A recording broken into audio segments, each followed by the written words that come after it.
If it's Sunday, it's Wrestling Night in America here on youtube.com/pwtorch.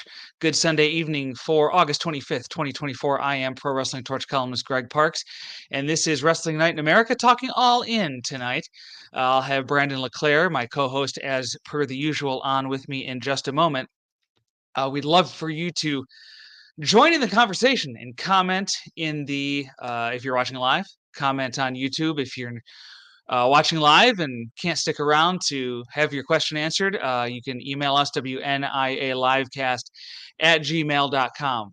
Before I bring Brandon on, just a quick personal/professional note. Next week's Bash in Berlin post-show on Wrestling Night in America will be my last episode hosting Wrestling Night in America, as I am stepping away from hosting duties from this podcast after 6.5 years of hosting, and an extra year, 2 years after that, co-hosting, or before that, co-hosting with former PW Torch columnist Pat McNeil. It's been a pleasure. Changes in my life have led me to the decision to step away. I don't feel like it's something that I can continue to shoulder with things that are going on. My wife and I are expecting our first child together, so it's an exciting time for sure. But it's just I can't dedicate the required time to this show anymore, unfortunately. I'm still going to be with the Torch doing all of my other duties, columnist, occasional podcast co-host. My Greg Parks Out Loud VIP show will still be around. My Parks' Take each week on pwtorch.com will still be around. So you're not getting rid of me. I'm just kind of scaling back on my duties for the Torch. But again, next week, Bash in Berlin will be my final time hosting Wrestling Night in America. I'm quite frankly not sure what's going to happen to Wrestling Night in America. I think this is kind of a tough gig to get someone to host weekly at the same time or after pay-per-views, which is a big reason that it's just become too cumbersome for me with the addition of so many AEW pay-per-views, with AEW and WWE running during the afternoons on Saturdays and Sundays. It's gotten harder and harder to carve out the necessary time. It's part of the reason we're doing this at 8:30 at night Eastern time instead of right after All In like we used to, because it's just I have things going on that I really would feel bad stepping away from to host this show. So I like I said, don't know what's going to happen with Wrestling Night in America. Hopefully Wade has something lined up. Certainly follow him on social media and tune into his podcast for any updates. I have not heard anything about what's happening, so I'm not sure if it's going away. I'm not sure if there's going to be a new host. I'm not sure if it's going to be retooled or not. But next week is for sure going to happen after Bash in Berlin on Saturday. But after that, big question mark. And if I hear anything, I'll be sure to alert you guys on social media at Greg M. Parks is where you can find me. But it's been enjoyable. I'll talk a little bit more about it next week, but I want to focus on All In tonight. So let me bring on Brandon LeClair, my co-host, and he will help me. Brandon, welcome to the show. Hey, glad to be here. Tough announcement to follow. I don't. Sorry about that. I didn't warn you ahead of time, but I was. I didn't warn you that I was going to make the announcement. I warned you that this was coming some time ago. But yeah. I was privy to the information. He didn't just drop this on me live. For those following along in the chat, I was already aware of this development. So yeah, it wasn't a surprise in that respect. But glad to do this a couple more times with you. For sure, and I'll be back in the audio game at some point. It's just the way things are going. It's gotten tougher, and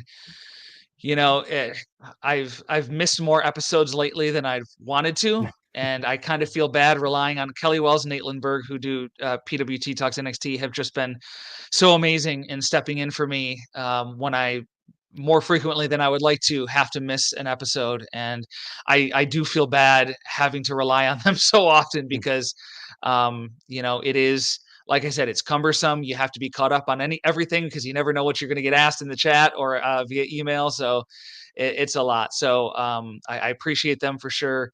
But let's talk All In, Brandon. This is what people came to listen to, or All In discussion. So it's all fresh in my mind. I just had the opportunity to finish it up. So I thought it was a really good show. I thought the matches you would expect to delivered. Danielson beating Swerve Strickland. I know there was some question about that and whether Danielson, I think the immediate reaction to Danielson putting his career on the line, at least for me, was that kind of gives away the finish. Danielson is going to win, obviously, because he's putting his career on the line. And we know while he does have retirement coming up, he's not going to retire right away. And even when he does retire from full-time action, he still wants to continue to wrestle after that. So he's not just going to put the exclamation point on his career here. But then a part of me was thinking, it's like, that's exactly the kind of thing Bryan Danielson would do, right? I mean, he would go left when everybody expects him to go right. And so the more I thought about it, the more I thought, wow, this could be it. If it were someone different, I wouldn't think that way. But Bryan Danielson has a different way of thinking about the business and has a different creative mind than a lot of other people. So I did think it was possible in the end that he could lose. He does win, gets the AEW championship. Hangman Adam Page comes out to distract Strickland. Didn't lead to the finish, but certainly makes you believe that they're going to revisit Strickland versus Page sooner rather than later. Brandon, what did you think of the show and the main event? Yeah, I thought it was a really strong show overall. I thought that the issues that I had with it were sort of par for the course these days with AEW pay-per-views in general. As far as the main event goes, I thought it was excellent from both parties. Really good storytelling from top to bottom. I agree with you, Greg. I had sort of talked myself into the scenario that Danielson putting his career on the line more or less telegraphed that he would be winning the AEW World Title, and then after some reflection, thinking about it a little bit more, seeing the build, I kind of talked myself in the opposite direction where Danielson would be the guy to have this be his swan song, that he wouldn't want to go over in a situation like this. We know that Danielson operates very differently from most pro wrestlers in this space. He is very, very giving, very generous with his star power and his willingness to put other guys over, especially on big stages. I think that he has in the past even said that if it were up to him, he'd never win another wrestling match, which is obviously not a good thing for what And that character. we've seen him so far in his AEW career steer clear of the AEW title. And Mm-hmm. I think that's been largely by his choice. I think if it were up to Mm-hmm. Tony Khan, Danielson would have been AEW champion by now. Mm-hmm. Yeah, I absolutely agree. And I think it's one of the situations where I wish that Tony Khan was a bit more of a boss, in the sense that I think that AEW could have benefited greatly from putting the world championship on Bryan Danielson before now. And Mhm. I said a few weeks ago when I co-hosted the Dynamite post show with Wade Keller for the Torch, that I think that it would be a mistake for Bryan Danielson's career to end and to have had him spend a significant time in AEW and not have held the world title. I think that for the legacy of AEW as a company and the legacy of the AEW World Championship, it is paramount that a guy of Bryan Danielson's caliber, both in terms of wrestler character, character both in terms of wrestling presentation and character as a man, that it is important for him to have held their ultimate championship. I think that was a necessity, and I'm glad that Danielson was agreeable to pull that trigger, and I'm glad that they were able to give him that moment at Wembley. Swerve versus Hangman looks like it's coming next. It's probably going to be a pretty intense feud, picking up where they left off their last time. Is that a suitable follow-up to Swerve's championship run that he had here? It is, and I think I mentioned at the jump that I had some of the same criticisms that I often do with these AEW pay-per-views, and part of that involves the way that Swerve and Bryan came into this match. I mean, if you look at the history of AEW, they have had frequent issues with characters flipping course. Sort of unceremonious babyface and heel turns and slipping to and from character presentations. And Danielson and Swerve have been two guys who have been impacted the most by that. Danielson has often flipped back and forth during his time with the Blackpool Combat Club. Swerve has, largely for the most part been a heel, but then has completed a babyface turn after being cheered as a heel for several months, and now has slipped backward toward the heel role. And I sort of wane back and forth in my report today for pwtorch in the sense that it- Swerve Swerve came into this situation, as a full-fledged babyface and slowly started to lean much further into the heel direction. And I think that that greatly benefited today's match. I think that if you had gone into this match with Danielson and Swerve with two clear-cut baby faces the way that they did last year with MJF and Adam Cole, it could have ruined some of the tension that they were able to create in this match. Now, with that being said, I think that it does a disservice to Swerve going forward if he's going to be a babyface to have leaned so heavily in the direction of being a heel. And I get that he's playing a variation of the same character, but he's really turning it up against a beloved babyface and really doing things that are hard to then overlook if on Wednesday he's suddenly just a babyface again. Mhm. Yeah, it's going to be interesting to see how heavily they lean into Swerve going back the other direction as a babyface. I agree that I do think they needed to give Swerve more of a heel tendency here. I mean, the story calls for it. Danielson putting Mhm. his career on the line. He's got his family at ringside. You got to have a heel. You got to have someone standing across the ring from him who's willing to do the dirty work in front of this man's family. Like that's Mhm. not a babyface thing to do. Yeah. So I think it would have been a hard story to tell and a hard sell to the audience if Swerve stayed 100% babyface. So I do think he needed to lean into the heel tactics a little more here. And there's a segment of the fans who, Swerve as a babyface and Danielson as a babyface, very different babyfaces. Mhm. And so there's going to be a percentage of the fans who like the Swerve Strickland brand of babyface over the Bryan Danielson brand of babyface. And if you got Danielson, who's going to win his first AEW championship in front of his family with his career on the line, you don't want a 50-50 or even, Mhm. 60-40, pick your percentages. You don't want the fans split in any way, I don't think, heading into that match. Yeah, for sure. Yeah, I think that, like I said, I think that getting them getting them in these positions opposite of one another was really important for this match.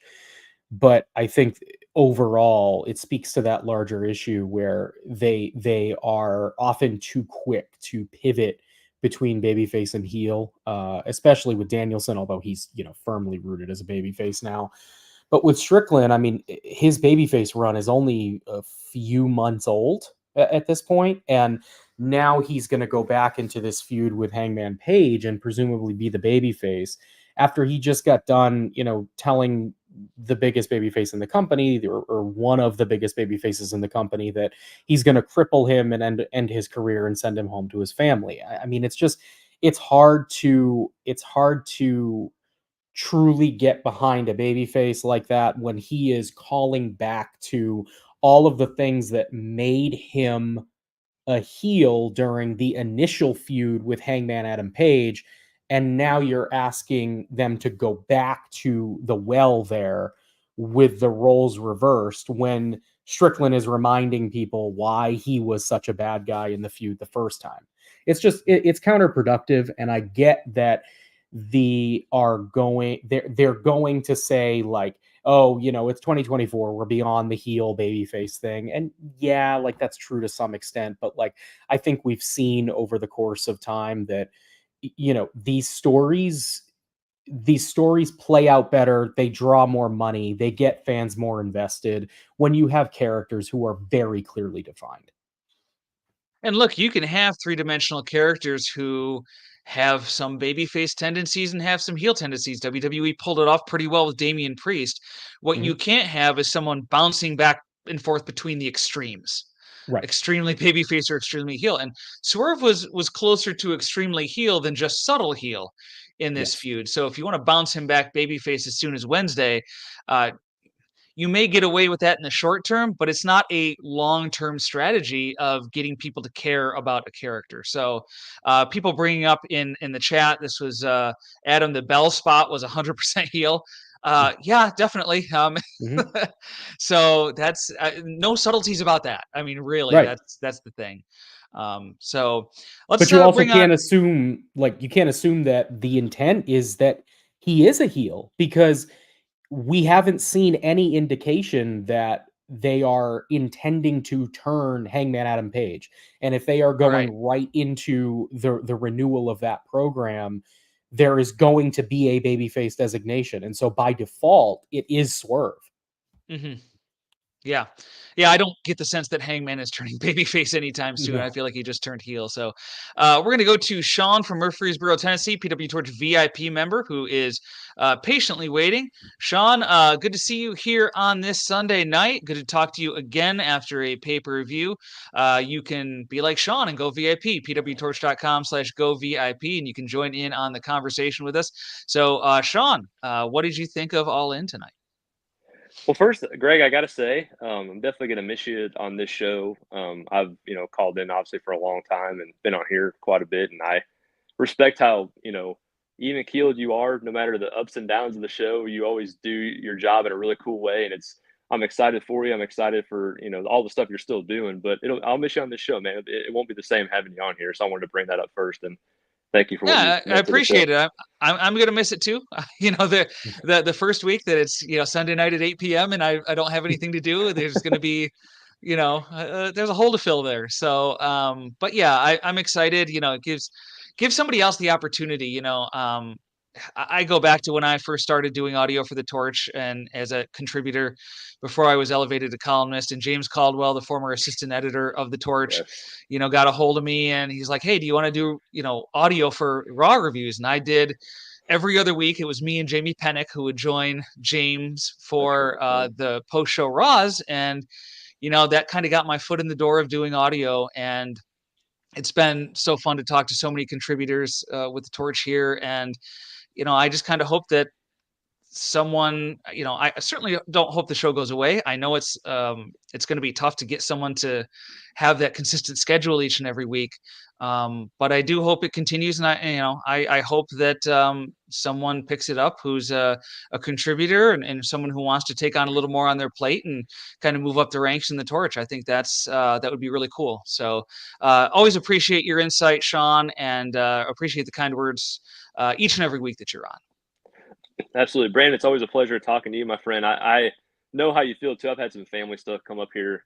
Somebody passed away in my family, so I haven't been able to get on here lately and even get on the chats. And even though that stuff's more important, it's always sad when I'm not in any kind of chat. So it's fun to get back on here and kind of have my thoughts on the show.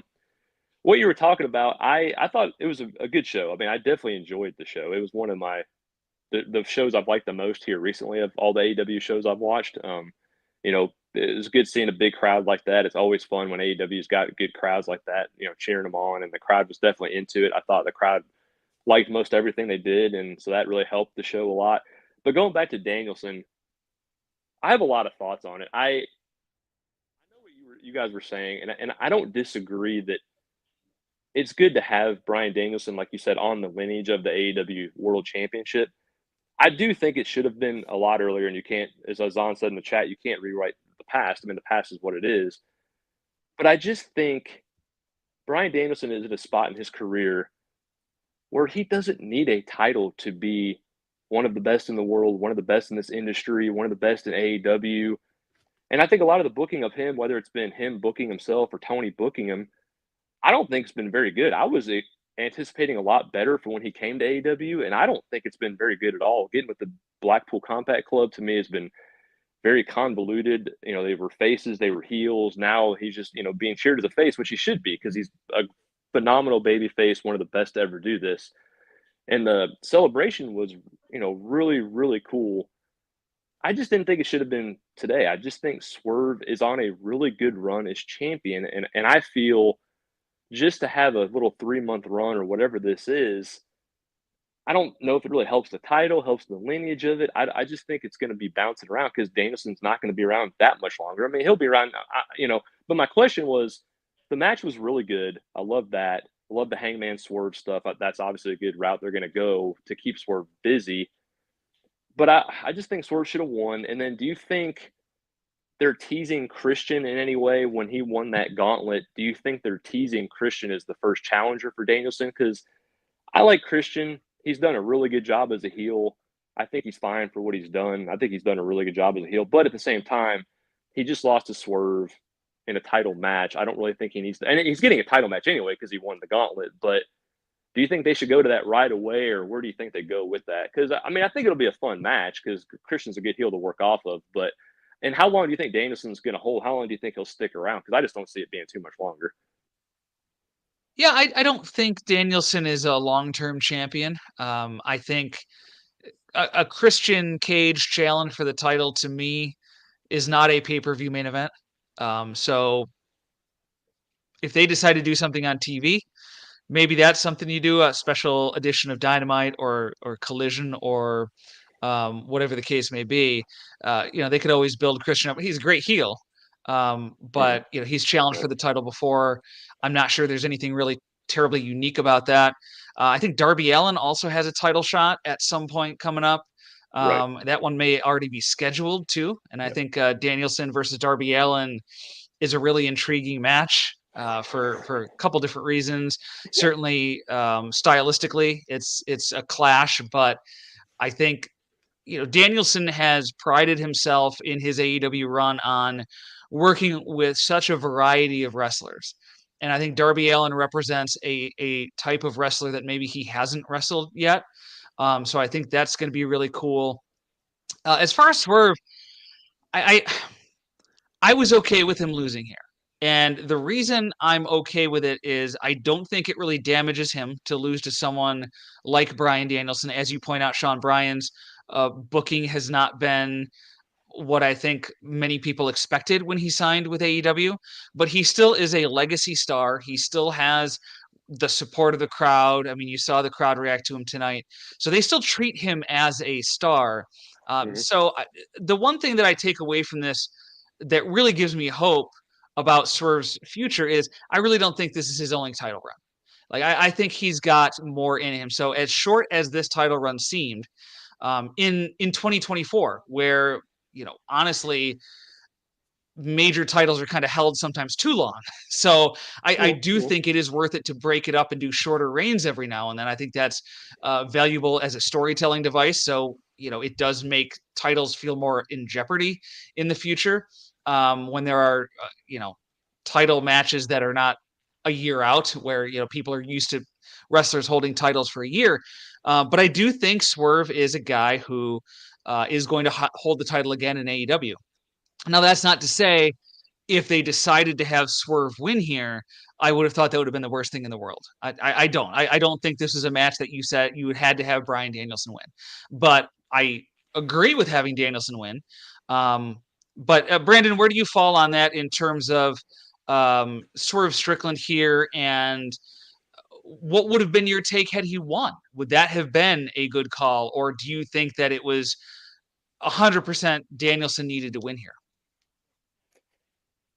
I mean, it's hard when we're talking about what essentially could have been a retirement match, because if that's what Bryan wanted, if Bryan wanted to go out, on his back, looking at the lights and do the job for Swerve here, then you can't really blame him. Like he's giving that win to a big star who they're trying to, catapult to being a mainstay at the top of the company. I think the win for Danielson was the right move because, as I mentioned before, I do think it's important to have a wrestler of his caliber and of his character to be in the lineage of the AEW World Championship. I think he's earned that. I think that it helps the company. I think it helps the prestige of the championship long term.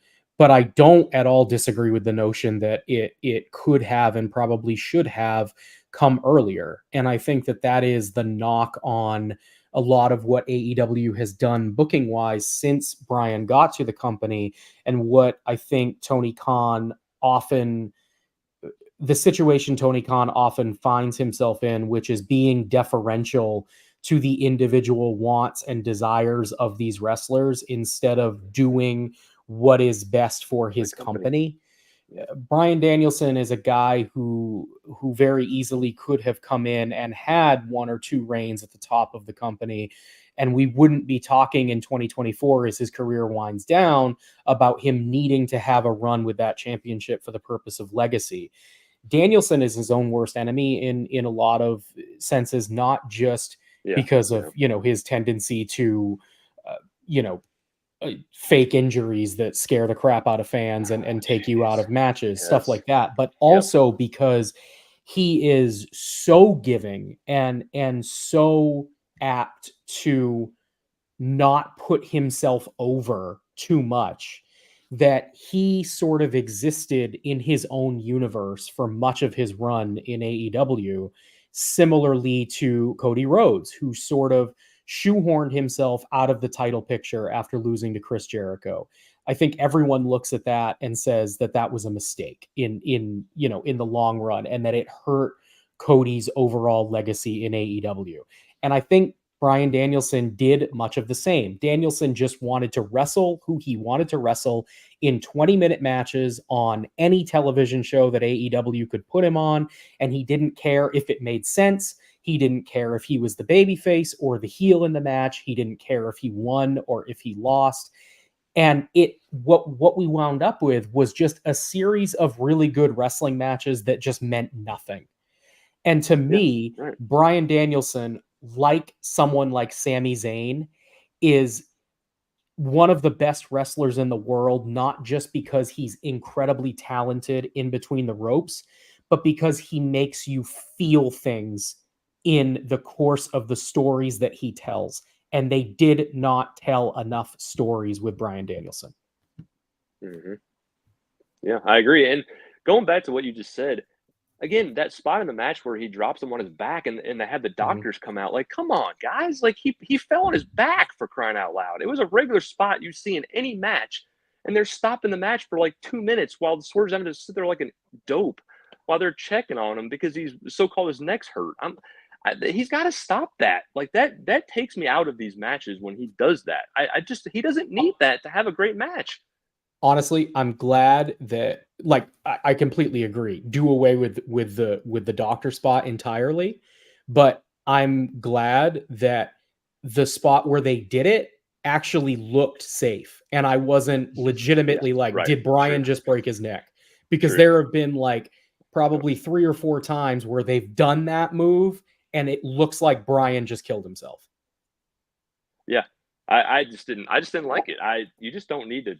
I mean, the spot, like you said, was safe, and that was good, but just don't do that anymore, Brian. If you have whatever matches you have left, we just don't need it. Tell a great story in the ring without having to do that. You just don't need it. And that was my thing. Like, I know Wade's talked about when Samoa Joe was in WWE, like, oh, they shouldn't give him a title run just because he deserves it. It's like, no, do it if it's the right thing for the company at that time. And I just don't know. I don't know if even Tony Khan's thinking, like, right now, hey, Bryan Danielson has the championship, maybe that'll up our ratings. I don't think that's going to help because the ratings have been where they have been for a while, no matter who. They've had some good champions. Swerve's done a really good job with the championship, and the ratings have kind of just been where they are. I mean, now it's a lot of reasons for that. It's not just one specific thing. But I hope that's not what Tony's thinking is, let's put it on Bryan because of his lineage, because of his legacy, because we want it to help our legacy, but also we think it might help ratings, because I don't know if that's the right play either. Do you think that might be a reason at all why he did this, or do you think it's just because Bryan's Bryan and he just needed to win here? No, I don't think the ratings are a consideration in this particular move. I think, if the ratings go up as a byproduct of it, that's a good thing. But I think there are a couple things in play here. First of all, Bryan Danielson is on his retirement tour. People know that he is retiring. Giving him the title before he leaves is a good way to get fans to further invest in that story of his retirement. So, there's that. There's the fact that he's one of the most popular wrestlers and, maybe one of the most well-known wrestlers to the broader wrestling audience because of his time in WWE, because of his time in ROH before that, that recognition doesn't hurt, especially if you're talking ratings. But no, Brandon, I mean, I think there are a lot of reasons to put the title on Danielson here. I don't think popping the ratings is at or near the top. But as I said, if ratings go up because of this, it's kind of a nice trickle down effect.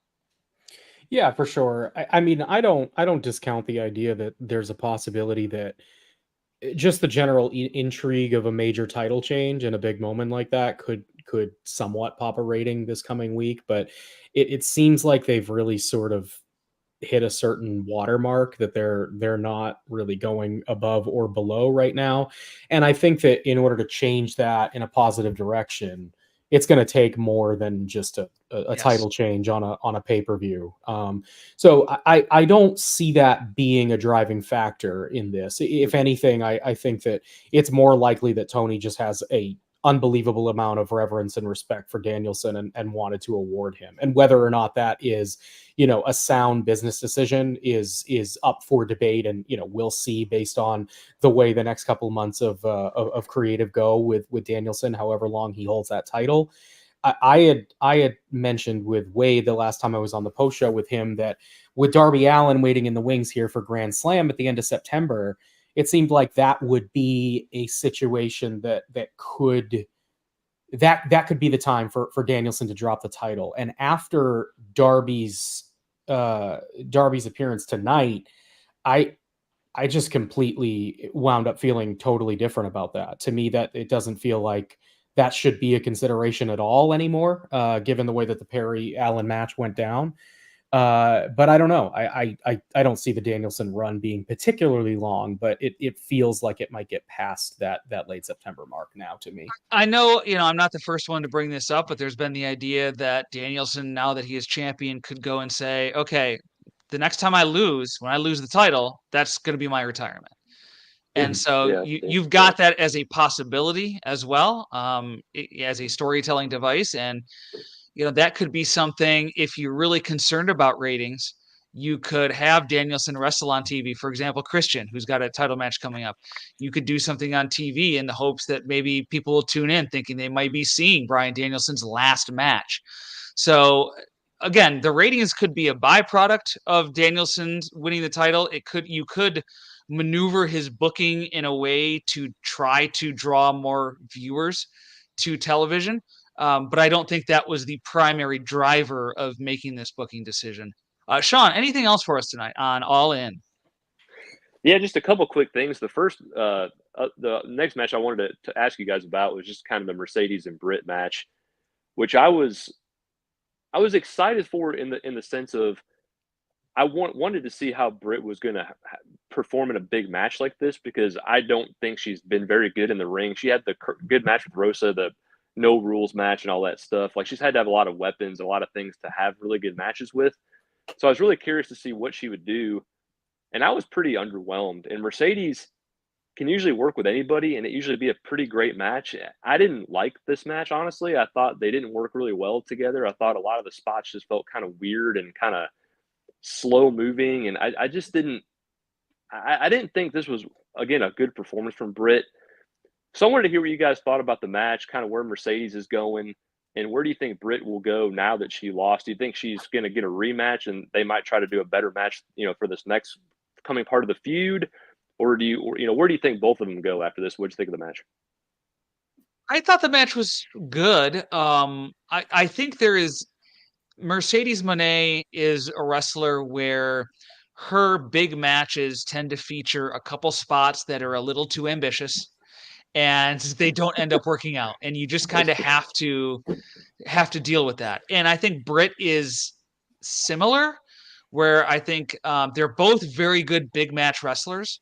I think Britt, you've seen on TV, whether it's working off the ring rust, whether it's whatever the case may be, her TV matches have not lived up to the expectation she has created with some of her pay-per-view and even bigger, like longer TV matches.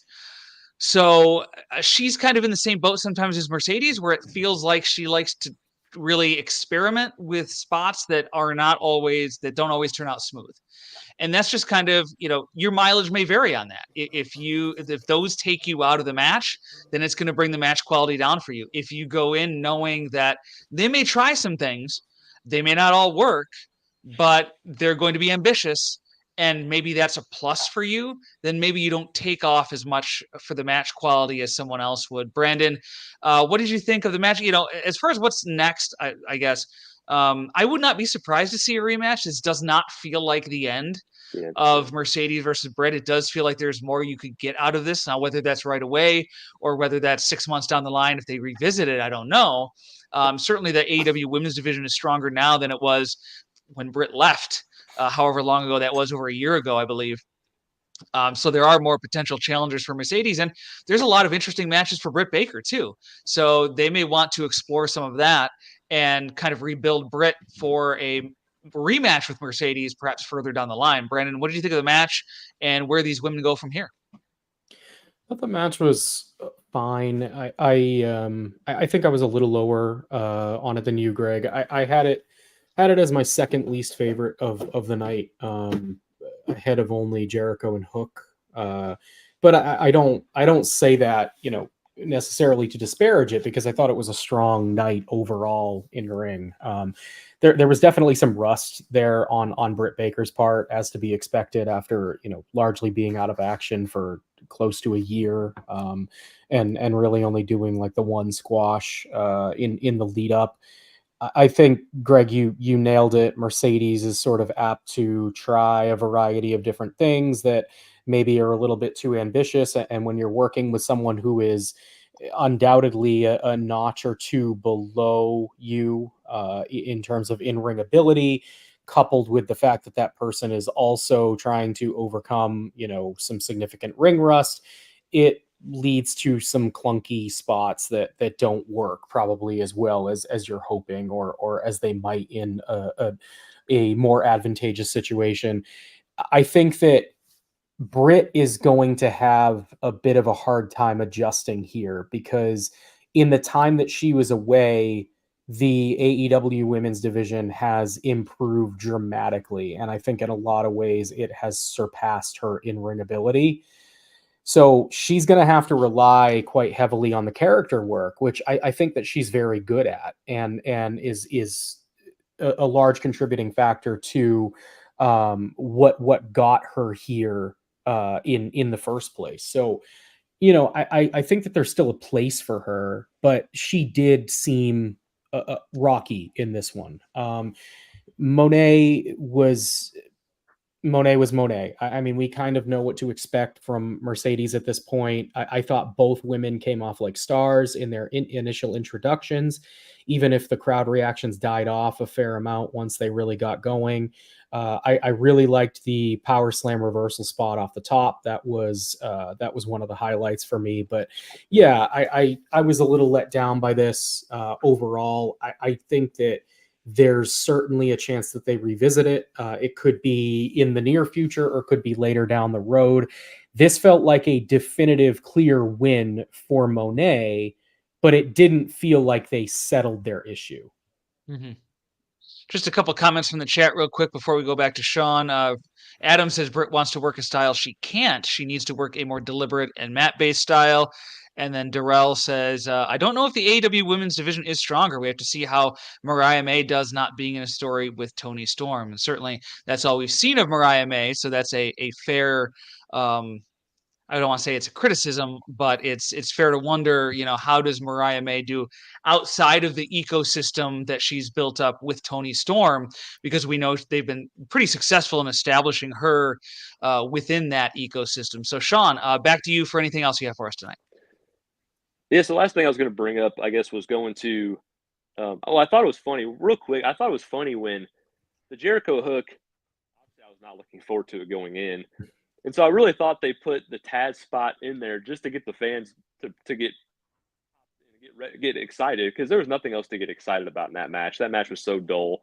So having Taz was cool. And then with the Darby Jack Perry, it was like, I didn't care about that match going in. I love Darby, but the story wasn't very good for going in for me. And so I think they were like, we got to spice it up. And you knew Sting was probably going to come back anyway, because, obviously the history they have. And so that was cool. But I thought they kind of needed to have those spots, because those matches were the two most kind of dull, I thought, during the night. So that helped those matches a lot. But going back to the gauntlet match, which I thought was fine, it was cool seeing Nigel. I've never seen Nigel. I've heard all about him. I've never seen him in the ring. obviously. So it was really cool getting to see him in the ring. That was a surprise in a good way. If he's healthy, I hope that works out. I hope they have something they want to do while he's around to wrestle. Um, but just with Okada, I just wanted to get your thoughts on Okada because again, he didn't do a whole lot, in that match. I didn't know really why he needed to be in it, other than they wanted a star in there, which worked out because again, you end up having Roderick Strong, Kyle O'Reilly, Orange Cassidy, the same guys that I feel like have wrestled now over and over and over, and I'm kind of just over it at this point. But Okada, again, I know he's a star, one of the biggest stars ever. Well, the biggest, well, maybe the top 5 in New Japan history, just all together. And I just have not seen anything from him that Tony's done so far that I've really enjoyed at all. I just haven't liked anything they've done with him. And going back to the match with Claudio on Dynamite, they didn't need to do a draw. Like Okada needs to go over Claudio clean. They just don't need to go to a draw. I didn't understand how that helped anybody involved. And Okada just feels bland from what I've seen. I know he wants to do different stuff, but I just wanted to hear what you think they can do with Okada here going forward, because I just haven't been interested in a lot of what he's doing. And Greg, I wanted to say, I know you were going to bring it up. I wanted to say, we talk in the chat a lot and we disagree, but we got to keep it clean. People don't need to be coming on here saying anything derogatory about anyone. I know I've said, I say that. I know we've talked about that before, but we all disagree. It's okay. It's fine. It's wrestling. We have fun talking about it. So, Greg, good talking to you, man. Brandon, always a pleasure. Thanks for having me on, guys. I appreciate it. Great. Thank you, Sean. Good talking to you as always. The Casino Gauntlet I thought was a lot of fun, mostly due to the surprises we had. As Sean mentioned, Nigel McGuinness was in there. Zack Sabre Jr., recently off the G1 win in New Japan, was in there. And of course, Ricochet debuting in AEW, the worst kept secret in professional wrestling that he had signed with AEW. So, surprises made it fun. A little surprised Ricochet didn't win right off the bat, but Christian getting the win certainly tells the story, and he teased the Luchasaurus / kill switch turn, which didn't happen, and it's going to happen eventually. So that's something to look out for. But more specifically, Okada. I mean, Okada's kind of on that AEW retirement plan. He put in his time in New Japan, a very difficult style, a style that's very hard on the body. And he comes to AEW and he gets to do shtick with the Young Bucks and have strong matches every once in a while, every couple weeks on TV, and make a lot of money doing it. And God bless Okada for that. Now, does that make me interested in Okada or AEW's handling of him? Not really. But if you can get that kind of work, man, hey, I God bless you. that's kind of my feeling on it. And it's kind of very similar to when Shinsuke Nakamura came to WWE from New Japan. Again, wrestling that hard style year after year, being a top guy, having the pressure of being the guy in the company, and then you come to WWE first to NXT as Nakamura did. And I mean, now I think there was a post on Twitter that Nakamura hasn't been on TV in like 3 months or something like that, maybe longer. And so, hey, if you can cash that check, all the more power to you. But it does kind of feel like, as a fan, my wishes and dreams about Okada and AEW certainly aren't being fulfilled. No, I mean, I think back to I want to say, I don't know, March or so, when Okada signed full time with AEW and debuted. There was a lot of talk on these shows with you and I, Greg, on the pay-per-view post shows, and whenever I would appear with Wade on the Dynamite post shows. There's a lot of talk about what are they going to do with Okada at Wembley. They've got to be thinking about what they're going to do with Okada at Wembley. Is it going to be Will Ospreay? Is he going to challenge for the world title? Is he going to have some big singles match against, someone like John Moxley or even like Orange Cassidy? Can they put him in a position like that? No, he's not going to be advertised for the show. He's going to show up as virtually a wild card in a Casino Gauntlet match. That would not have been the bet that I placed when we were talking about this back in March. So it has been surprising, to say the least, how AEW has booked Okada to start out his run here. He's, of course, holding one of the token mid-card championships that can be rotated into upper mid-card position at will, which I've spoken at length, I think is one of AEW's bigger problems. Everybody gets a belt. None of them necessarily mean anything. I'd argue that the Continental Championship means very little as of right now. I would absolutely love to see more from Okada, but I think that you kind of nailed the comparison with Shinsuke Nakamura in that I sort of wonder if these guys are calling each other or texting each other, laughing about, how little they're able to get away with doing while making as much money as they are. And again, like you said, Greg, more power to them. I mean, they absolutely destroyed their bodies for how many years in New Japan? And now they're working stateside for, well, I was going to say AEW that doesn't necessarily work a less intense style, but certainly has avenues in which you can get by working a less intense style. And WWE obviously working the far safer, slower pace style that Nakamura has grown accustomed to. So they're just, they're getting by. And if this is what they're content to do, it's what they're content to do.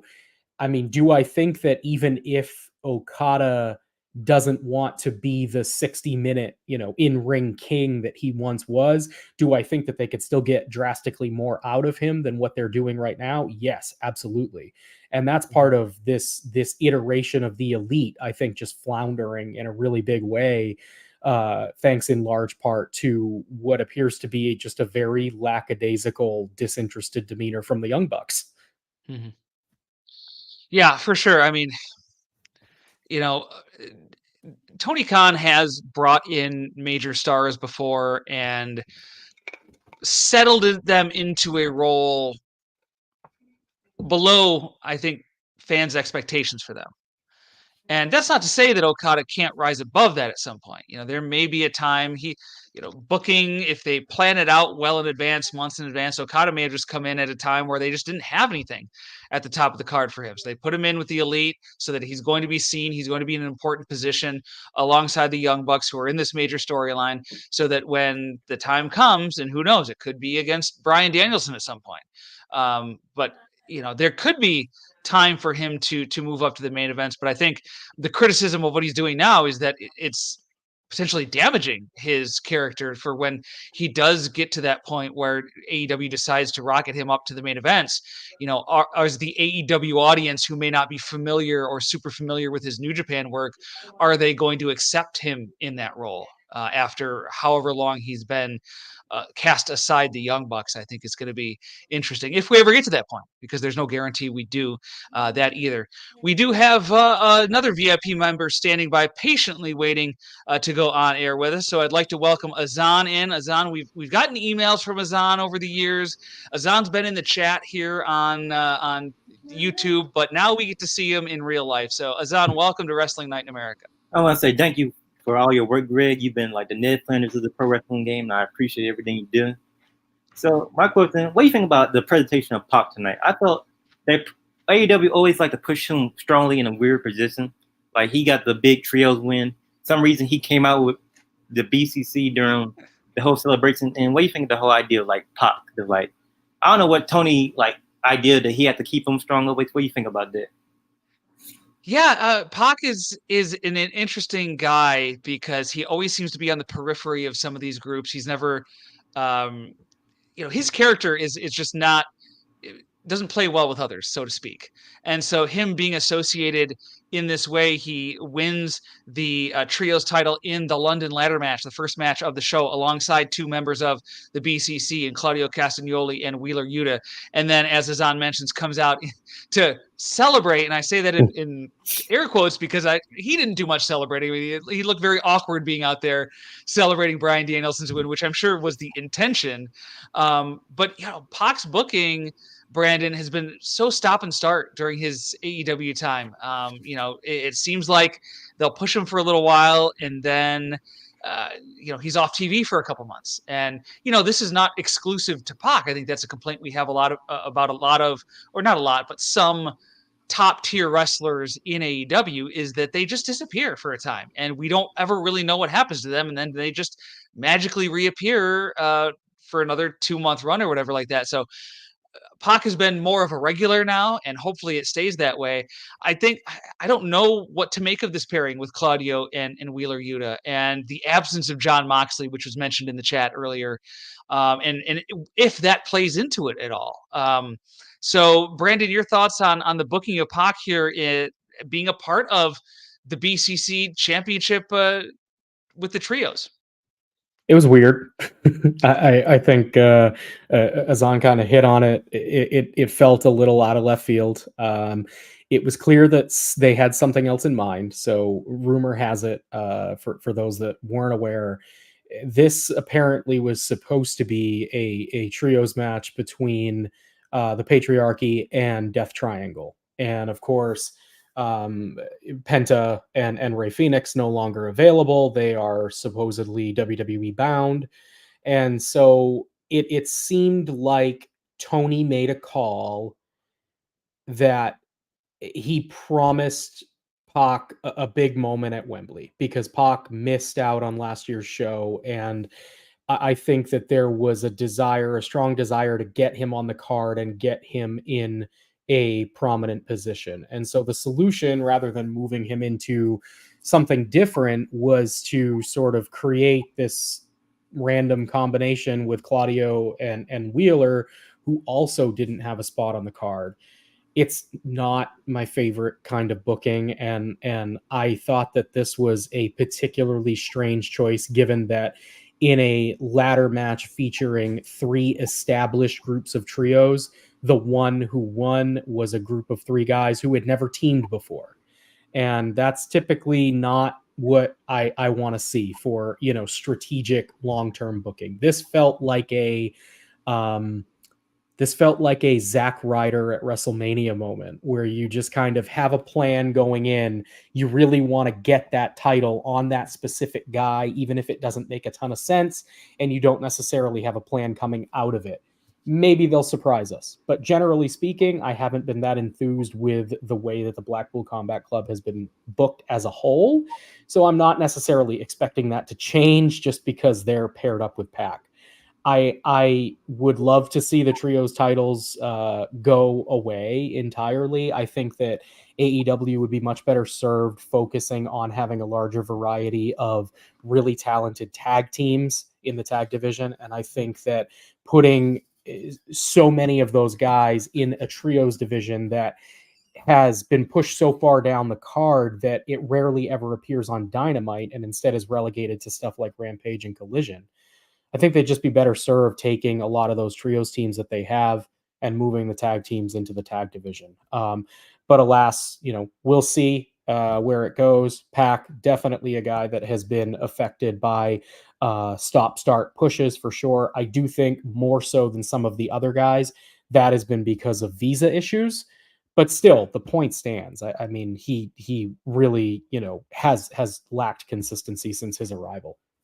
I'm going to stand up for the trios titles here. I think if you're, and I'm not, I'm very much on board with the idea that AEW and wrestling companies in general have too many titles.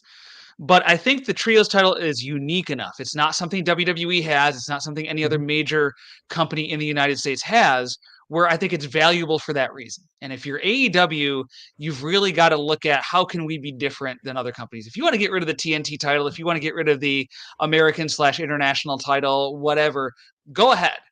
But, and I get, it was brought up in the chat. I think Sean said, it takes the focus away from the tag teams by having the trios titles, because inevitably you have tag teams in the trios title race as well, and that takes them out of the tag division race for the titles. But I do think the trios title is different enough from what there is in professional wrestling today in the United States that I think it's valuable to keep for that reason. And I think you can have a vibrant tag team division and still have a fine trios division as well. And you can kind of have guys back and forth. And just because AEW hasn't done it well doesn't mean it can't be done well. That was always my excuse for the brand split, by the way, which is now being done pretty well. But I'm okay with it. I'm okay with the trios title. I have a list of a half dozen, maybe more titles I would get rid of before the trios title. So that's just my rant on the trios title. Wanted to get that out there for the record. But Azan, we'll go back to you for any other questions or comments you have about All In tonight. Speaking about the tag team division, what do you think about the inclusion of GYV having their moment after the freeway? I feel like HBK kind of dropped the ball of them in NXT. I feel like WWE was like the perfect system for like they could have been the next FTR in WWE, but now they're in AEW. What do you think about like the coldness of the whole like the claim the Young Bucks and FTR have been like on the top of the game too long? What do you think about like the change of maybe getting the GYV top flight into like the tag team title picture? I think that'd be great. Grizzled Young Veterans coming in, attacking FTR after the tag title match which the Young Bucks retained, which was a little surprising there to me. But yeah, I think the Acclaimed, not the hot act they once were. The Young Bucks, not really a hot act. FTR, they go back and forth depending on their opponent. So I do think something needed to be added to kind of zhuzh up the tag division a little bit. Grizzled Young Veterans may do that. They're coming off a very short stint in TNA after their NXT run. I was disappointed that they kind of got stuck in with the Joe Gacy stuff. That was total miscasting of them in NXT. So I'm really excited to see what they do here in AEW. Brandon, your take on the tag division, the three teams specifically that we saw in the tag team title match tonight, as well as what the Grizzled Young Veterans can bring to the table in that division. Yeah, I mean, I think that there's often an issue with overcrowding in AEW, especially, the mid card to upper mid card singles guys, where it feels like there's too much happening, too many moving parts, too many characters involved, and not enough time for all of them, and that leads to the creation of all those extra belts and everything that we've seen. But in the tag division, it feels like there's been some staleness for quite a while, and so I think bolstering that division with a new team, especially one like Grizzled Young Vets, is a solid move. And I wasn't super encouraged by the reaction they got tonight, but I think that can be course corrected pretty easily just with more exposure. I mean, granted, AEW fans, generally speaking, are going to be pretty plugged in as far as what they know about wrestlers and other companies. So it's always a little telling when you get a lukewarm reaction to someone. But I don't think it's a significantly bad omen or anything. I think that their in-ring work can very easily elevate them past whatever shortcoming their reaction may have foretold tonight. So I'm not too worried about that in the long run. But yeah, I mean, definitely having a new team in the mix is going to be helpful. I mean, but ultimately, anyone who is involved with that title picture has to overcome sort of that lackadaisical, disconnected, just gimmick that the Young Bucks are portraying right now. It's just it's very off-putting, and I think it's harming the division as a whole.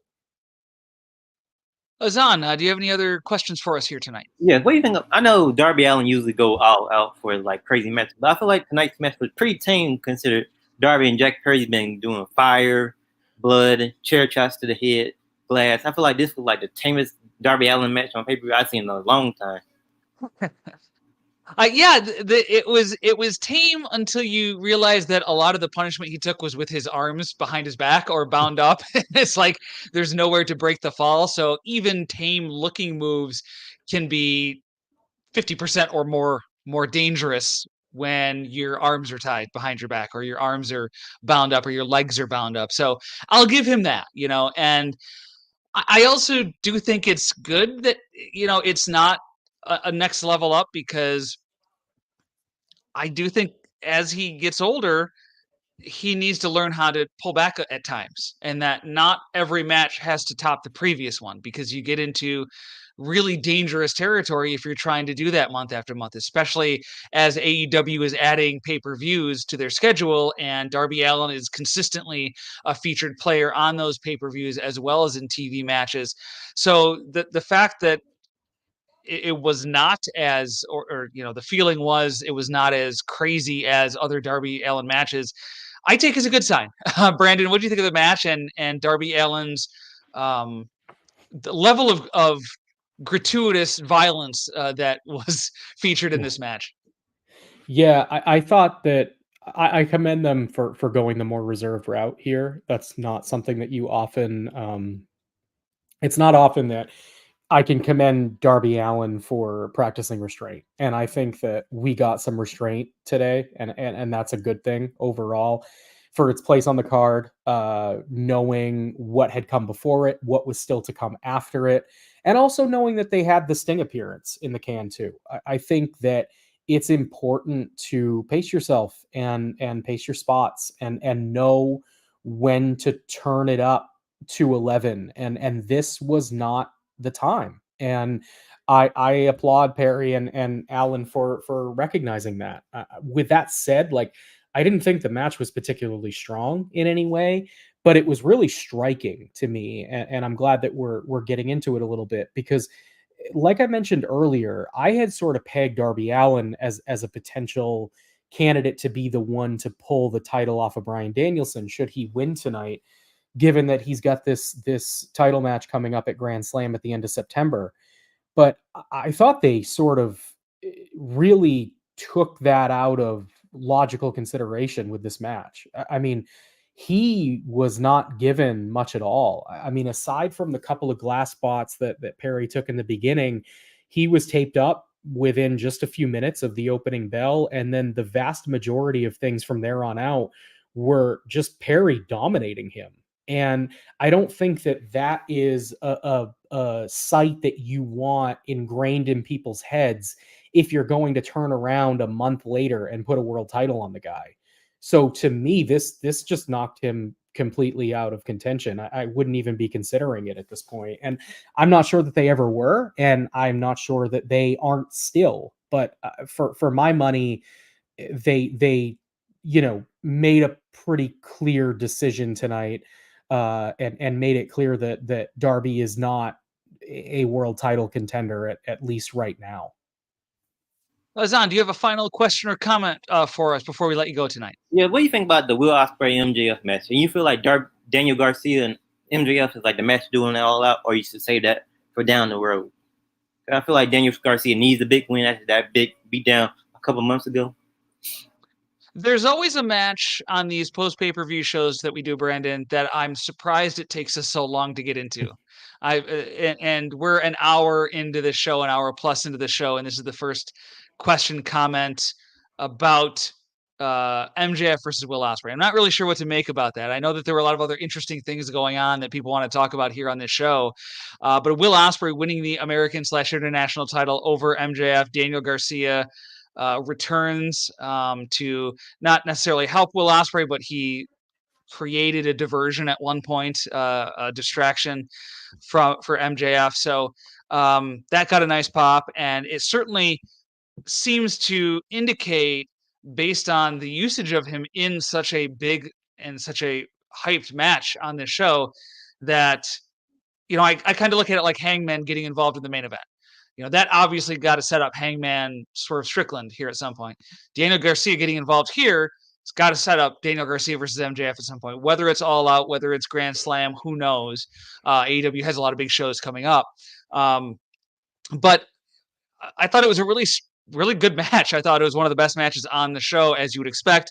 A really great moment for Ospreay to win the title in front of his home crowd. So talk a little bit about the match, and then what Azan brought up about Daniel Garcia and the potential Garcia MJF match and when it might happen. It's a really good match. I thought that they took a lot of the best stuff that they did in that hour long bout on Dynamite, which I was higher on than a lot of people were. I know that there was some pretty strong dislike of that match from certain circles, and I thought it was really good for the most part. But I thought they did a lot of cool stuff here. I thought that playing into the story from Wednesday, where Danielson was the one to tell Ospreay to use the Tiger Driver, was a cool little touch. And then he eventually does do it. MJF, for all of the criticisms that I think have been levied against him recently, that are in a lot of ways justified, I thought that the character still worked in this context, in the UK, in front of this crowd. I thought that they got the desired reaction and result that they wanted. I thought that Will Ospreay looked like the star that he is. This was another really, really strong pay-per-view performance from Ospreay, which we've been getting month after month, and that's good, because that's what you brought him in to do. I still think that Ospreay and the company as a whole will be better served when he is in the main event spot, and that he in the spotlight is on him. But for the time being, I think this has been a worthwhile detour and a decent way to ramp up to that point.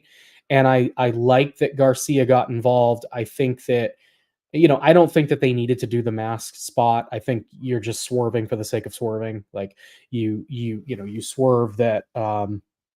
As Sean mentioned, like you swerve the fact that you're swerving a guy out to the ring, so you've got, here comes a turn, or here comes a debut or a surprise, and then you do it the second time when he removes the mask. Just felt unnecessary.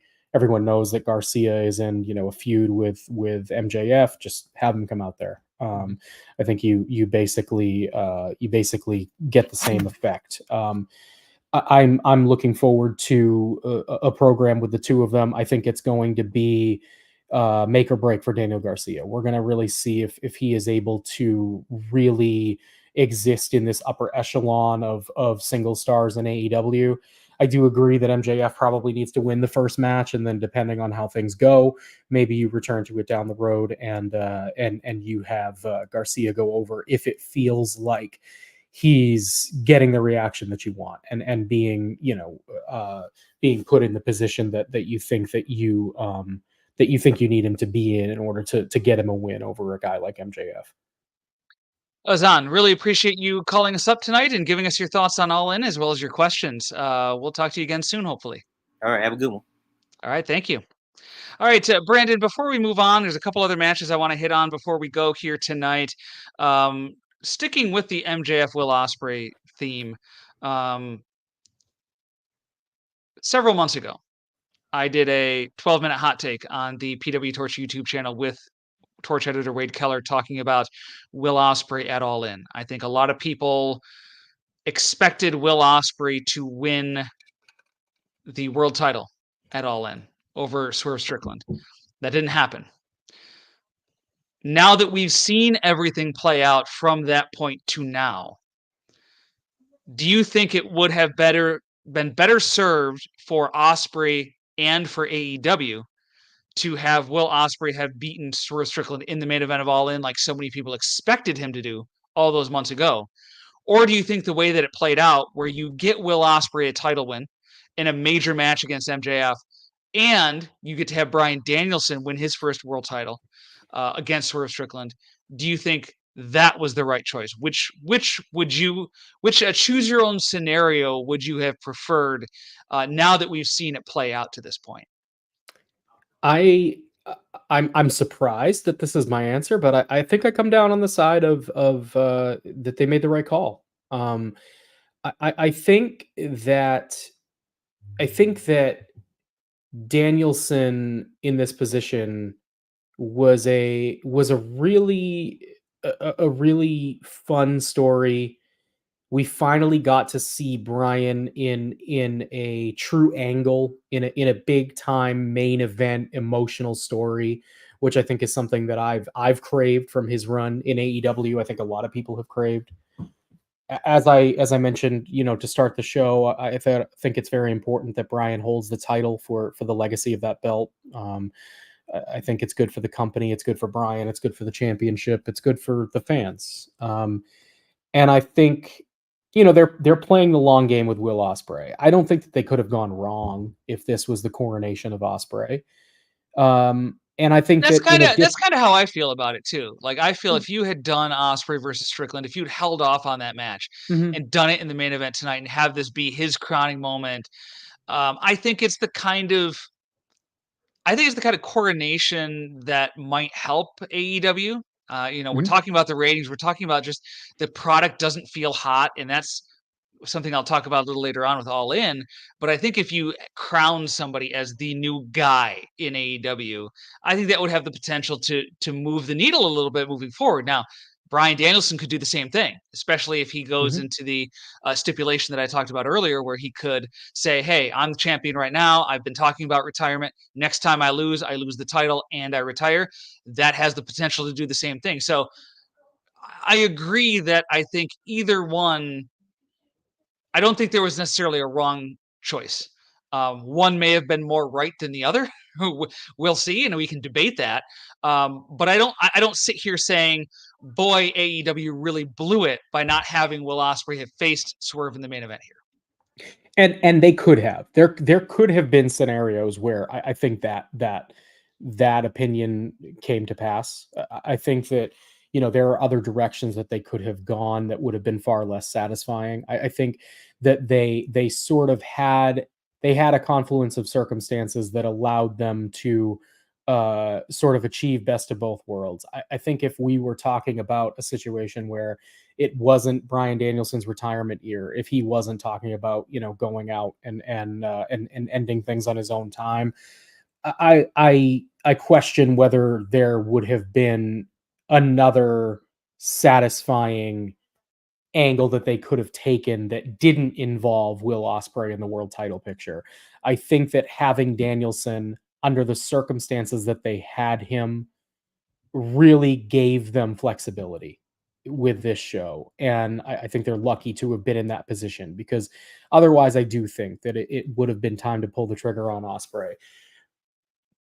Ultimately, I think the goal should still be the same, and that is something I've been saying for many months on this show and others, that AEW should be in the Will Ospreay business. And I think that has continued to be proven in the reactions that he gets week in and week out on these shows, in front of live audiences, on pay-per-views. I think that is the long-term goal, and if it isn't, it shouldn't be. But I think that they had a really suitable alternative for this year, and I think it worked quite well.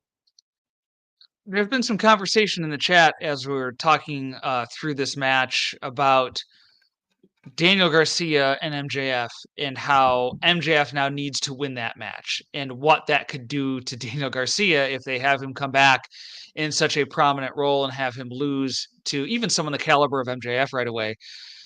If they go to that match, say at either All Out or at Grand Slam next month, is that kind of, is there room for a cop-out finish there? Because you don't want MJF to lose having just lost to Will Ospreay. You don't necessarily want Daniel Garcia to lose in his first big match back. How do you, who needs to win more if it comes down to that, where they decide they got to have a winner for that one?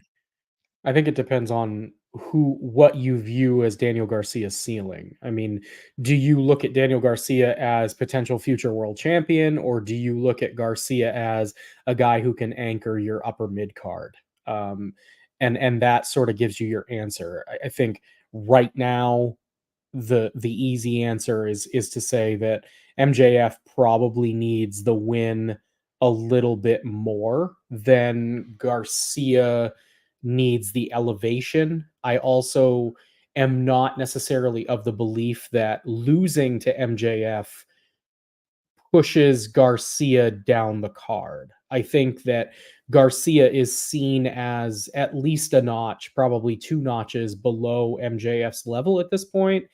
And so losing to him in a valiant fight doesn't feel to me like a demotion, but rather just coming up short from, entering the next gate.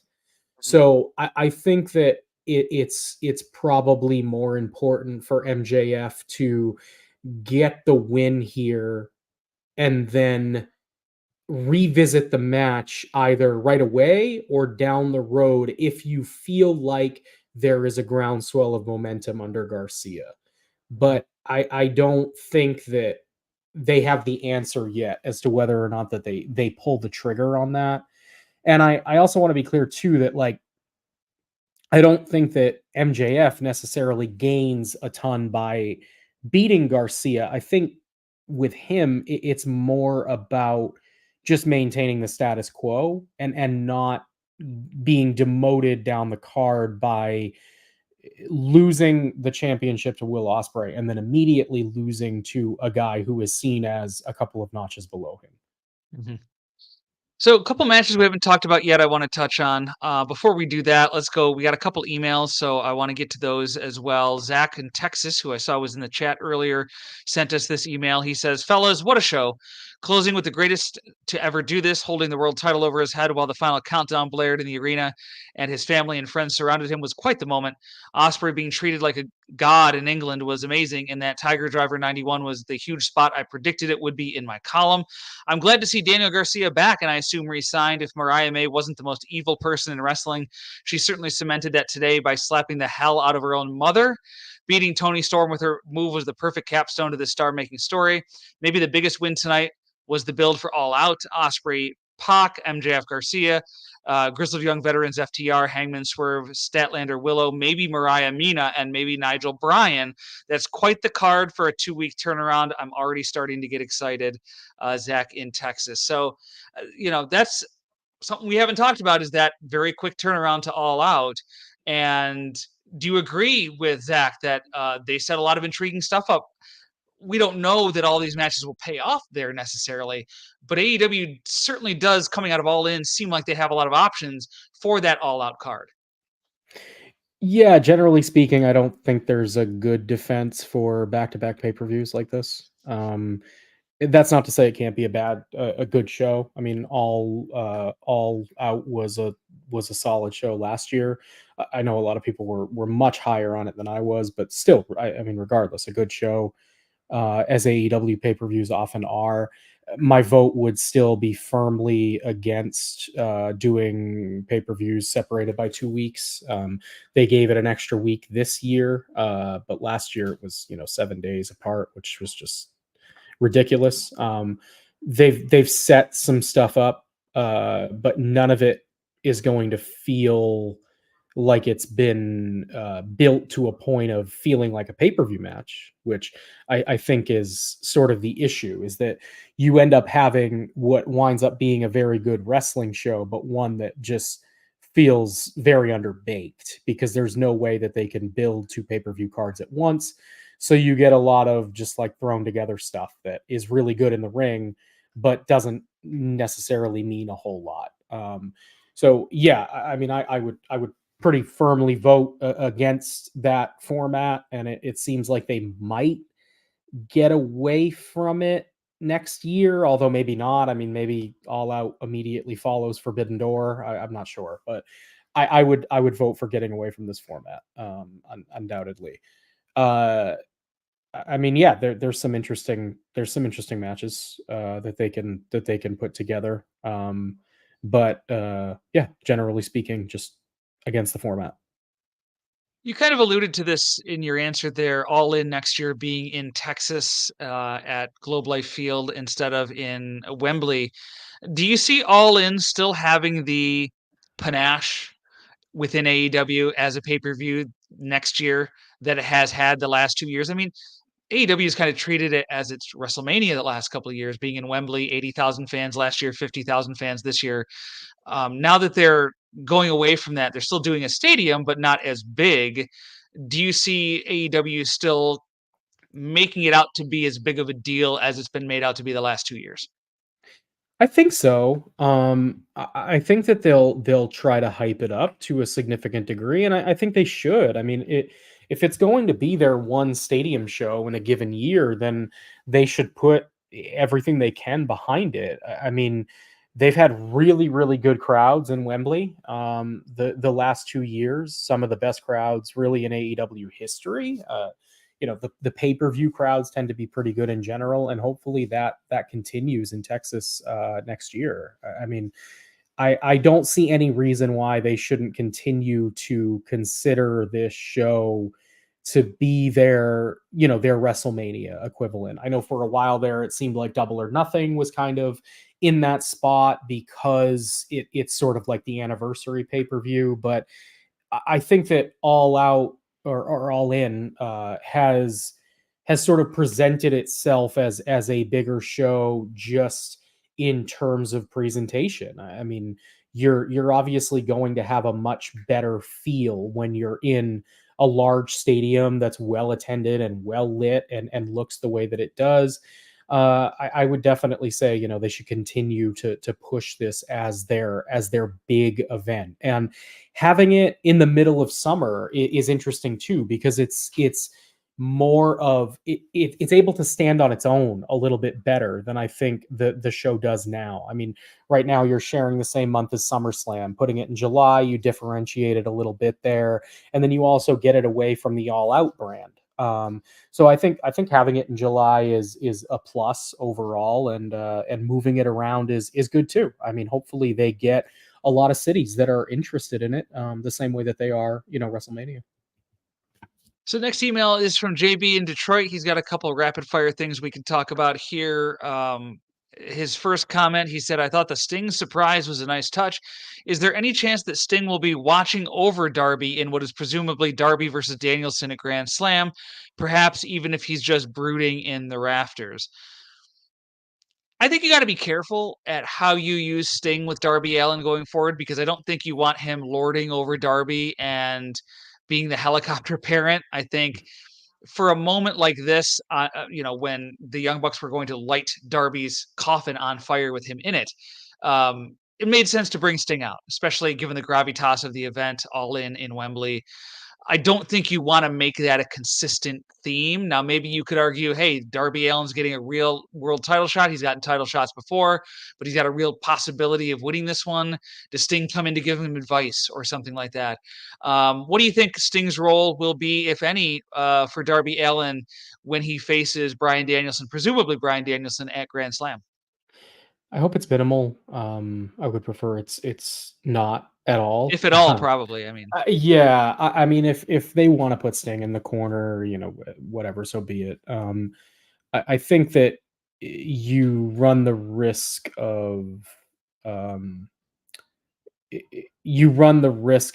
cheapening what I thought was one of the best moments in company history, back at Revolution. I I worry that every time Sting gets involved physically, it just moves us a little bit closer to the idea that he might get back in the ring. And tonight, the announcers were very, very careful to notate that, hey, Sting is retired. Sting is retired. He's definitely retired. He retired earlier this year. But we know how wrestlers are. We know that this oftentimes leads to something more. And I hope that's not the case, because I thought that the Sting's farewell was so touching and so incredibly well done. I would hate for anything to mar that memory. So I'm hoping that this was a one-off. I think that they're better served leaving well enough alone. I understand why they wanted to do what they did tonight. It made sense given the circumstances, but the rarer the better. A couple comments from JB. He said Christian winning the Casino Gauntlet was a bit of a surprise. Nigel was a fantastic red herring in the match. Based on the main event scheduled for later in the night, I was convinced he was going to win when he was announced. There were quite a few epic entrances on the night, from Ospreay to MJF to Danielson to Swerve. I thought AEW did a good job of making the wrestler seem special for tonight. Again, this goes to the idea of this being AEW's WrestleMania. And then final question, does Pac winning the Trios title with the BCC rather than Death Triangle signal the end of the Lucha Brothers in AEW? Also, could this ultimately lead to a fracture in the Blackpool Combat Club and a match between Pac and Mox? As always, love the show and go VIP, pwtorch.com/go VIP. The reporting seems to be that Penta and Phoenix are on their way out. I think they're still under contract, so they can't really talk to WWE right now, but it does seem, if I'm reading the tea leaves correctly, that they are certainly interested in going to WWE once their AEW deal expires. And Brandon, I know at the top of the show, when we were talking about that match, you talked about, you know, how this match came about, or at least the scuttlebutt for how Pac ended up with Claudio and Wheeler Yuta in this match. Mox and Pac, I mean, that's that's an interesting match. I mean, does Mox get jealous? I mean, we don't really know what his status is. It's really, I think, to a lot of people, kind of scary that we haven't heard about what's going on with him, and we haven't seen him in so long. So I don't want to even speculate. But assuming he comes back, could Pac teaming with Claudio and Yuta rile up Moxley in some way, or does he become an honorary member of the BCC? How do you see that playing out? Yeah, I mean, I think that the possibilities are pretty vast. I mean, it could cause a rift in the BCC and break them up. It could be treated as a complete one-off where Moxley's off doing his own thing and Pac is with Claudio and Wheeler Yuta and they virtually just don't acknowledge it, because I mean that's been something they've done in the past with the BCC without much regard. So I could see them going that direction. I could see Pac being added to the BCC as a replacement for Bryan Danielson if he is to officially retire as we get closer to the end of the year. I could see him being an honorary member. I don't think that there's a clue that really points to one direction over the other as of right now. And I think that the booking with the BCC has been so scattershot overall that it's unlikely that we're going to get much of a hint as to what direction they're headed. And we'll close up with a couple of matches that in my notes I've noted we haven't talked about yet. Hook versus Jericho. I think that was brought up in a question earlier. FTW title, and then Mariah May, Toni Storm with the women's title. Thoughts on those two matches, Brandon?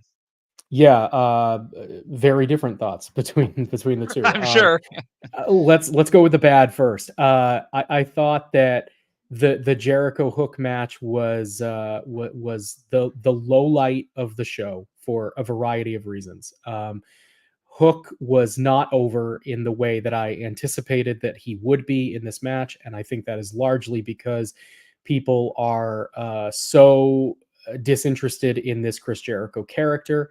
They did not care about this match at all. Instead, they were hell-bent on cheering for Big Bill, of all people. Big Bill is incredibly over in London. This was the one time during the course of the night where it felt like... Had a big reaction on Collision, too. Yeah. So this was the one time during the night where it felt like the crowd was not at all aligned with what AEW was trying to do. And it showed. It showed. It stuck out like a sore thumb. The Fozzy performance was bad. The band sounded bad. Jericho sounded bad. And I think the biggest issue here is that it did not come off in a way that felt like it tied into Jericho's character. And what I mean by that is that Jericho is sort of doing this gimmick where he is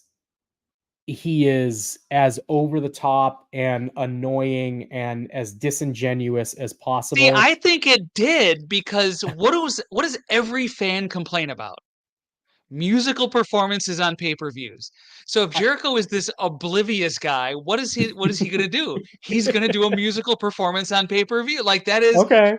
So I thought that kind of fit. I thought like it was, and I didn't watch it because I was, as I said, I was catching up on the show. I didn't watch it live, so there was no really chance in hell I was going to take time to watch that musical performance. But I just thought, okay, I could see this fitting in with over the top, oblivious learning tree Chris Jericho with the Jericho vortex and stuff like that. I could understand that. Now, that doesn't mean it makes for good television. Well, yeah, but I could see it. I could see it fitting in. So I agree with that general sentiment. The reason why I thought it didn't work, and Greg, if you do go back and watch it, which truly I recommend, but not really, I think you'll at least understand where my criticism comes from, and that is that Jericho was almost forced to leave the learning tree character and instead be his rock star Fozzy persona while he walked to the ring. But he was cognizant of the fact that he was doing it, that he was being rockstar Jericho, not learning tree Jericho. And so in between singing the lyrics, he would intermittently screech, "Hi guys," like in between lyrics to try to bring it back to the learning tree character. I do feel like he has in interviews been stepping out of that character a little more, and I don't know if we're still supposed to read anything into that. Like, is he kind of hinting that he's going to go more in a different direction now with this character? Because it does feel like some of the promos he's done on TV, he's been in and out of that character more often. I mean, usually it's 100% that high guy's character, but it seems like it's so. Again, I didn't see it, so I can't say, but I wonder if that kind of fits in with him. I don't even know how to phrase it, but he is stepping in and out of that character almost purposefully on promos lately. Yeah, it was strange. I hate that I'm taking this much time analyzing this Chris Jericho I know. character. It really bothers me. It was serious Rockstar Jericho pantomiming as the high guy's disingenuous, self-aware or completely lacking self-awareness. It was everything. Basically, it was 2 minutes of everything that I currently dislike about the Chris Jericho character and presentation, with his band performing, and I just self-indulgent. I wanted nothing to do with it. Well, you got Adam. He says he's going to go watch that right after the show. So you got one person. You're not going to get me with that, but you got one person. So in addition to that, as far as the match itself went, I didn't think that was very good, not just because of Jericho's performance, but because they did the stupid thing where Babyface Hook comes out and his eye is all taped up and he can't see, and then Jericho pokes him in the eye and he's feigning blindness, and now he can't see out of either eye, and that allows Jericho to take advantage and almost win the damn match. And then 2 minutes later, Hook just pulls off the tape to reveal, surprise, I could see all along. I was just pretending that I couldn't and purposefully giving myself a handicap. Yeah. Which is just dumb. It's dumb. It's a dumb wrestling trope. They shouldn't have done it. And it dragged what was already not a very good match down even further. I agree on that. If you're going to do the fake out, do it earlier in the match. Like, if this title really means something to Hook, he's not going to spend 2/3 of the match literally not being able to see out of one eye. Like, that just does not make any sense. So, that was strange. The Mariah May Tony Storm thing, and we'll end on this. I couldn't help but feel throughout the show, and I think Mariah May versus Tony Storm is a good example of this, is there was a lot of good stuff on the show. A lot of good matches taken in a vacuum, strong show. I just did not feel as invested in a lot of the storylines and characters that were on the show in comparison to, say, WWE, where they've got this strong bloodline storyline, where they've got Cody Rhodes as champion, where they've got the whole Dominic Rhea Liv Morgan story. The Judgment Day has proven to be a winner of a storyline there. You've got the Wyatt Six that are still intriguing to a lot of people, myself included, given the twist that we've seen from the Bray Wyatt character. So whereas WWE is putting out a lot of interesting characters and storylines that I really, I can't say I've looked forward to sitting down and watching Raw, at least in the 3-hour incarnation, maybe a handful of times, but weekly I'm looking forward to it. With All In, like, you had really good matches, but I just didn't have that same emotional investment. You had, like I said earlier, the Acclaimed has really cooled off. The Young Bucks are not that interesting. Christian, that story is kind of cool, but it does feel like it's cooled off from its initial heat. Same thing with Mariah May and Tony Storm. I thought the match was really strong. I thought Mariah going over was the right move. I think she could be a future star in this division. But I do kind of feel like they missed their mark with the apex of this feud. And so I feel like they've been kind of running out of steam the last few weeks. So a lot of this stuff, like I really like Will Ospreay, but I can't say I was terribly invested in the Will Ospreay MJF story. I really like Bryan Danielson, love the match. Can't say I was really super invested in that story, or that it really struck a chord for me. So again, taken in a vacuum, a lot of good stuff on this show, a lot of good wrestlers, a lot of good wrestling, some good characters, but it just didn't reach out and grab me in the way that a lot of what's going on with WWE does. Yeah, I think it's absolutely a valid criticism, and one that I've levied against AEW myself many times. I think that there's this tendency and this weird uh, struggle with wrestling fans, especially like in circles on Twitter, where you get what is very real and legitimate criticism of AEW, especially when it comes to their storytelling and their crutches and their sort of beats that they use to tell a lot of their stories. And if you criticize them in any way and compare it unfavorably to WWE, you're sort of labeled as someone who just hates AEW or isn't paying attention, because of course they're telling stories. They're telling this story and that story, and you get a list of all the things that they're doing and all the long form storytelling that they've got. And I I I think that the truth often lies somewhere in the middle. AEW does tell a lot of stories. A lot of times they're very good. A lot of times they're very layered, but in a lot of instances, they feel disjointed. They feel like they're start and stop. They feel like they are poorly timed or poorly executed. Um, and so much of the time, good wrestling will take precedent. And for some people, they want that. That's exactly what they want. And my ideal vision for pro wrestling is a much more balanced approach, where you have really strong storytelling that leads and builds into really strong wrestling. And I think that gets away from AEW sometimes because they're so focused on the latter, which in this case is the strong in-ring wrestling product.